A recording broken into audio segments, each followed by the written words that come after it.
Hello everyone and welcome back to the Star Wars Expanded Universe. Now redubbed by current Lucasfilm, Disney, Legends. So we just got done with the Thrawn trilogy.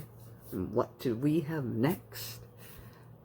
But another X-Wing series. Another X-Wing book, this time written by Michael Stackpole to finish off the story from the first 4 books in the Rogue Squadron series.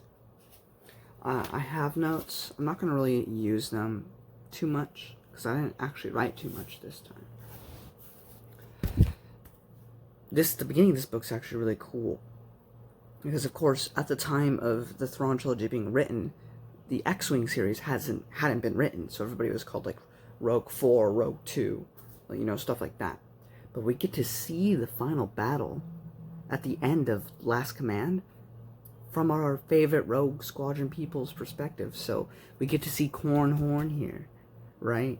And he's there at the battle, where Thrawn dies. And so just going to get to see that perspective, and now next time I read the Thrawn trilogy, knowing that that's them, is just really cool. So, now all of a sudden you gotta talk again, huh? My cat just loves to talk when she shouldn't be, huh? Freaking titty. Wedge finally accepts a promotion and becomes a general. I wrote I'm a sap. I like Gavin and his Bothan girlfriend. I keep forgetting what her name was. Also, Fela sucks, as he always does. He sucked in the Thrawn trilogy. He sucks here because he's like, oh, you can't be together or whatever. Just kind of stupid.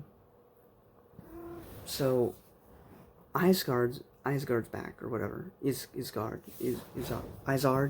whatever. She's back, but she wants to help the New Republic capture this other warlord with like a mechanical arm. He calls himself Prince Admiral because he just wants to self-promote himself, I guess. But we find out that there's also a clone of it is Iscard, and she's doing stuff. So that's a whole thing. This is definitely the weakest book in the 5 books, but it's still good. Of course, they end up defeating the warlord,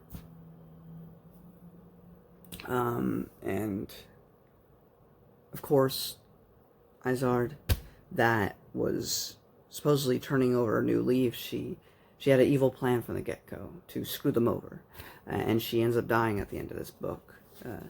Which, goodbye Iscard is one of my notes. There was a line that I just kind of liked where Akbar, it's talking about like, Akbar actually learned from Thrawn, like he saw the stuff that Thrawn did, and it's actually been helping him, in certain ways. I think one of the biggest reasons that this book just doesn't work as much for me as the previous ones, because when you have Iscard before Thrawn, it works because, well, we haven't, chronologically at least, you can't do it if you already know that he's going to be coming up. You can't do that, so you have to take it on its own merits. And so, before, if we're doing it chronologically, Thrawn wasn't around, or we didn't know about him. So all we have is her, and she was a pretty competent villain. I liked her. Then you have Thrawn, who's one of the greatest villains of all time. And then you go back to her, and she's still competent, she's still good. But in comparison, it's just, there's no comparison. So it just kind of falls flat for me in that area. But seeing Cornhorn again, seeing Myrax, seeing Booster, seeing Wedge, because more Wedge is always a good time. Seeing the Rogue Squadron, Gavin Darkladder, he ends up having to think that his girlfriend's dead because she's going to try to fix her government or whatever. That was really sad.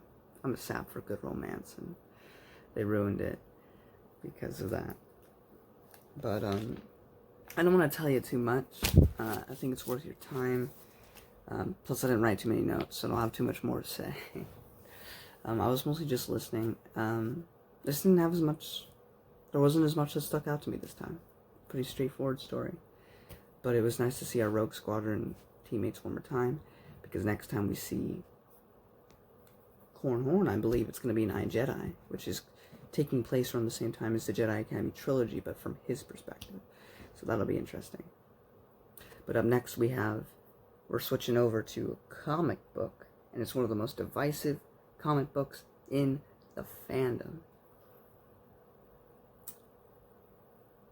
It's called Dark Empire. 50% of Expanded Universe fans love it. 50% hate it. Where will I land? Or will I be in the middle and be like, it's okay? We shall see once I finally get to it. And as always, I hope you guys enjoy this video. If you get a thumbs up, showing episode a ton, and I'll see you in the next one. Bye.